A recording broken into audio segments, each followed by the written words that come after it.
সংসারটাকে ভালোবাসি বলেই শত কষ্ট হলেও সংসারের কাজগুলো ধৈর্য সহকারে করি। তো হ্যালো এভরিওয়ান, আবারও একটি ব্লগ নিয়ে চলে এসেছি আপনাদের মাঝে।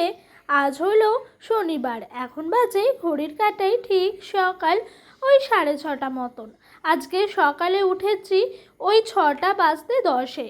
তবে জানেন তো, সকালে না উঠেই কাজে হাত দিয়ে উঠতে পারিনি, কারণ কাল রাতে আমি ভয়েস ওভারের কাজটা কমপ্লিট না করেই শুয়ে পড়েছিলাম। কালকে রাতে ভীষণ ক্লান্তি লাগছিল ওই 11:30 নাগাদ। তারপরে জানেন তো, পেটের মধ্যে ভীষণ ব্যথা করছিল, তাই কাল রাতে শুয়ে পড়াই আজকে সকালে আমার কিন্তু আগে ভয়েস ওভারের কাজটা কমপ্লিট করে নিতে হয়েছে। তারপরে এইদিকে এসছি এই উঠানটাকে ঝাঁট দিতে। ওইদিকে ঘরগুলোয় কাজ করা হয়ে গেছে, উঠানটাকে ঝাঁট দিচ্ছি ভালো করে। জানেন তো, উঠানে না বৃষ্টি পড়ে পড়ে জল জমে পুরো কাদা হয়ে আছে, তবে জলটা এখন না এই কাদাটা আছে। আর এই কাদাটা আছে বলে উঠানটা ঝাঁট দিতে খুবই কষ্ট হচ্ছে। উঠানে দেখবেন যদি কাদা জমা থাকে না, ভীষণ কষ্ট হয়, তবে যদি শুকনো উঠান হয় এক নিমিষে যেন ঝেঁটা থেকে পাতা ও মাথায় চলে যায়।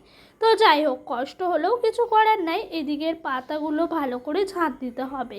আর ওই যে হলুদ গামলাটি দেখতে পাচ্ছেন, ওই গামলাটি রাখা হয়েছে এই পাতাগুলোকেই তুলে তুলে ফেলে দেওয়ার জন্য। এই লতিগুলো গাছ থেকে তোলা হয়েছে, এগুলো আমাদের বাড়িতে হয়েছে জানেন, এগুলো বাড়ির গাছের লতি। এই লতিটা সাইজটা দেখেন কতটা বড়।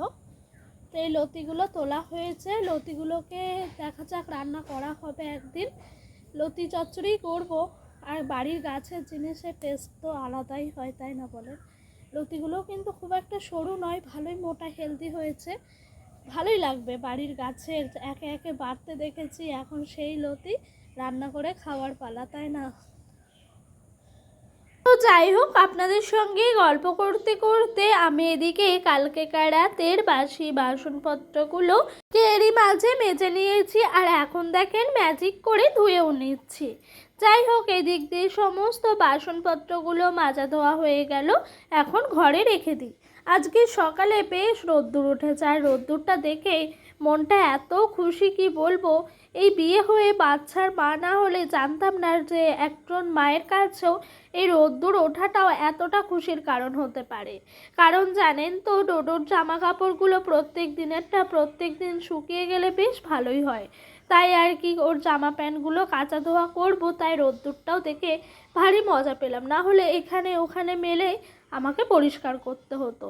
এই দেখেন আজকের একেবারে ঝলমলে রোদ্দুরে এক রোদে শুকিয়ে গেছে, তাই ভীষণ সকাল থেকে রোদ্দুরটা দেখেই খুশি ছিলাম। এদিক দিয়ে হাঁড়ি কড়াইয়ের মধ্যে সার্ফ আর ছাইটা বুলিয়ে নিলাম। যাই হোক, এরই মাঝে আমার বাসি কাজকর্ম শেষ হয়ে গেছে। ডোডোকে খাইয়েছি, নিজেও খেয়েছি, খেয়ে ডোডোকে নিয়ে বসেছি বই পড়াতে। আর এইদিকে আমি বসে বসে ভাবছি দুপুরের সবজিগুলো কেটে রেখে দিই।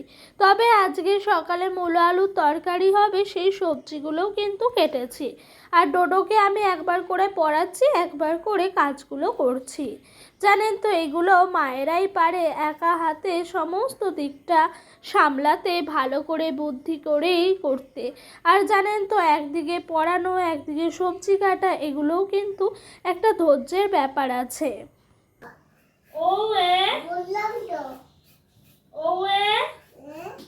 ঔষধ খেতে তবে জানেন তো, ডোডোকে সকালে খাওয়ানোর পরেই আমি বলছি বাবা চলো এবার বইটা নিয়ে বসতে হবে। তো কিন্তু কোনো কথা বলেনি, জানেন, বইটা নিয়ে বসেই পড়লো। আর এভাবে পড়াতেও বেশ মজা লাগছিল। আর এই দেখেন এদিকে মূলোগুলোকে কাটছি, তবে মূলোগুলো বেশ কয়েকদিন ঘরে রাখা ছিল, এতে করে মূলোগুলো পুরো শুকিয়ে গেছে। তাই জানেন তো, মূলোগুলোর ভেতরটা কেমন যেন ফাঁকা ফাঁকা হয়ে গেছে। আচ্ছা, এটা কি শুকিয়ে যাওয়ার কারণেই হয়েছে, নাকি এর ভেতরটা পোকাই নষ্ট করে দিয়েছে? আপনারা কেউ যদি জেনে থাকেন অবশ্যই আমাকে বলবেন তো। এই দেখেন এইদিকে সবজিপাতি কাটছি, আর ওইদিকে ডোডোর দুষ্টুমিও শুরু হয়ে গেছে। তবে ও দুষ্টুমি করছে করুক, ওকে পড়া থেকে ছাড়ানো যাবে না। জানেন তো, ছোটোবেলায় আমার মা এরকমটাই করতো।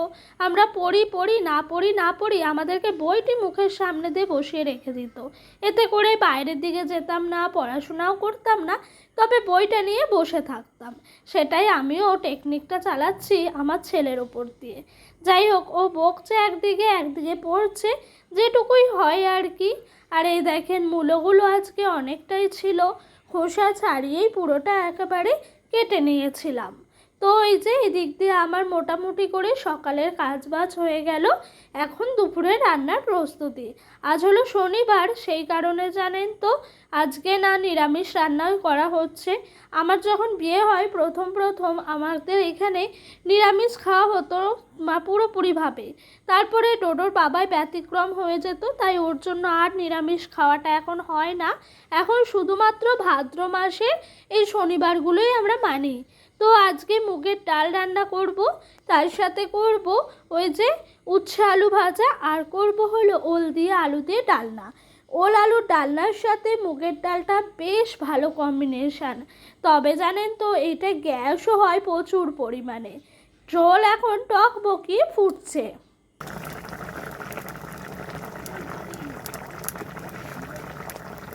আমি জানেন তো ওল আলুর ডালনাটা না একটু গা মাখা করি। তবে আমি যখন বিয়ে হয়নি, বিয়ের আগে দিদির বাড়িতে যেতাম, তখন আমার দিদি ওল আলুর ডালনার সাথে কয়েকটা বেসনের বড়া করে বেশ ফুলুরির মতো করে ছেড়ে দিত। এতে করে ভীষণ ভাল লাগতো জানেন। ওই ফুলুরিগুলোকে যখন হাতে টিপতাম বেশ একটু উঠলেও ঝোল বেরিয়ে আসতো, আর খেতেও যেন অসম্ভব সুন্দর হতো। তো যাই হোক, এই দেখেন ওল দিয়ে আলু দিয়ে ডালনাটি হয়ে গেছে। আমি 2 টাকা পাতা দিয়ে একটা গরম মশলার প্যাকেট নিয়ে এসেছি, সেটাই ঢেলে দিলাম, ঢেলে একদম মাখিয়ে নিয়েছি। আর মুগের ডালটাও না একটু ঘন ঘন করেই নামিয়েছি। জানেন তো সংসারটাকে ভালোবেসে কাজ করলে সংসারটাও কিন্তু বেশ গুছিয়ে করা যায়। ধৈর্য, মনোযোগ, ভালোবাসা দিয়ে করলে দেখবেন সমস্ত কাজেই একদিন আপনি সাকসেস পাবেন। তাই জানেন তো সব সময় আমি প্রত্যেকটা কাজে বিরক্তি বোধ না করে ভালোবেসে করারই চেষ্টা করি। তবে আমরাও তো মানুষ, আমরাও রক্ত মাংস দিয়ে গড়া, হয়তো কখনো কখনো ব্যতিক্রমও হয়ে যায়। এই যে ডোডো আর সোহিনী এদিক দিয়ে ভীষণভাবে নাচ করছে। তো ডোডো সোহিনী নাচছে, হোম থিয়েটারটা চলছে, ওই দেখেন। এদের এই নাচগুলো দেখে মনটা যেন জুড়িয়ে যাচ্ছে। জানেন তো কী বা চায়, এই বাচ্চাগুলোর সঙ্গে থাকলে নিজের মন মানসিকতা একদম চেঞ্জ হয়ে যায়। সত্যি কথা বলতে মনটা এখন অনেকটাই খুশি আছে, জানি না কতদিন থাকবে। আর সোহিনী এই গানের তালে তালে ভালোই স্টেপগুলো দিচ্ছে, তাই না? দুপুরে খাওয়া দাওয়ার পর শুয়েছিলাম, তারপর আমাদের আশা দিদি আমাকে জানায় আজকে আমাদের আয়ুষ্মান কার্ড এসছে, তার জন্য সাইবার ক্যাফে আমি আগের দিন কিছু কালেকশান দেখিয়েছিলাম মেলার থেকে ডোডোর বাবা কী কী এনেছে। তার মধ্যে বলেছিলাম ডোডোর জন্য একটা কাপও এনেছে, সেটা দেখানো হয়ে ওঠেনি। তবে এই দেখেন এই কাপটি এনেছে, সুন্দর হয়েছে, আমার তো ভীষণ ভাল লাগছে। আর এই কাপটি জানেন তো আমি পছন্দ করেছিলাম ভিডিও কল দেখেই, আর সত্যি হাতে পাওয়ার পর অসাধারণ। এই কাপটির দাম নিয়েছি কত টাকা জানেন? 60 টাকা। দাম আরও বলছিল, তবে ডোডোর বাবা বলে 60 টাকা কম সম করিয়ে নিয়েছে। আর এই দেখেন ডোডো এদিক দিয়ে খেলা করছে। কি নিয়ে খেলছো মিমিদের? ওই দেখেন এদিক দিয়ে ডোডো খেলা করছে। আর ওই যে বললাম না সাইবার ক্যাফে যেতে গেছিলাম, তবে জানেন তো আয়ুষ্মান কার্ডটা কোনো কারণবশত আমরা হাতে পাইনি। মানে হাতেই দিয়েছিল, তারপর বলছে না তোমাদের এখন দেওয়া যাবে না। আর কারণবশতটা হলো কম্পিউটারে এন্ট্রি করা হয়নি, সেই কারণেই আরও পাইনি। চলেন তাহলে বিছানাটি গুছাতে গুছাতে আপনাদের একটি সুন্দর কমেন্ট পড়ে শোনায়। অসীমা দিদিভাই আমাকে বলেছেন, পিউ তোমার ডিমের ঝোল রান্নাটা খুব ভালো হয়েছে। আর একটা কথা, স্বামী যদি ভালো হয় তাহলে কাউকে প্রয়োজন পড়ে না। তুমি খুব ভালো থেকো। তো অসংখ্য ধন্যবাদ একটা সুন্দর কমেন্ট করার জন্য। আর সত্যি কথা বলতে তোমার কথার প্রত্যেকটা অক্ষরে অক্ষরেই সঠিক, কিন্তু প্রত্যেকটা কথা যে সবার লাইফে হয় সেটাও নয়, যেন কারোর ব্যতিক্রমও হয়। তো যাই হোক, অনেক ভালো লাগলো তোমার এই সুন্দর কমেন্টটা পড়ে। আচ্ছা দিদিভাই তোমার শরীর ভালো আছে? আর দাদাভাইয়ের শরীর খারাপ ছিল, তিনিও এখন ভালো আছেন? অবশ্যই আমাকে কিন্তু কমেন্ট বক্সে এসে কমেন্ট করে জানাবে। এই যে ডোডোকে নামিয়ে বিছানাটা এখন গুছিয়ে নিচ্ছি।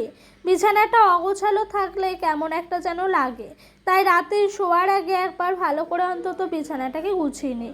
আর আমি বাড়ি আসার পরই দেখি ডোডোর বাবা ওই পলিথিনটাকে তুলে দিয়েছে, এতে করে বিছানার চাদরটাও আরও গুটায় না, বেশ সুন্দরভাবে থাকে। তবে পলিথিনটা তোলাতে একটু ভয়ও লাগছে আমার, যদি কখনো কিছু কারণে জল পড়ে যায় বা ডোডো কিছু করে ফেলে সেইটাই ভয় লাগছে। তবে আর পলিথিনটা কতদিনই রাখতাম, তাই না? বিছানায় রাখলে অনেকটাই অসুবিধা হতো। এখন ওর 3.5 বছর বয়স, এখনই তুলে ফেলেছি। তবে ও বিছানায় হিসু করা অনেক আগেই ছেড়ে দিয়েছে জানেন, তবে একটু ভয় হতো তাই পাতাই ছিল। আজ রাতে ডোডোর বাবা নিমকি নিয়ে এসছে। এই নিমকিগুলো খেতে ভীষণ ভালো লাগে জানেন, চাট মশলা দিয়ে করা থাকে। তাহলে চলেন নিমকি মুড়ি খেতে খেতে আজকের মতো বিদায় নিলাম। সকলে ভালো থাকবেন, বাই।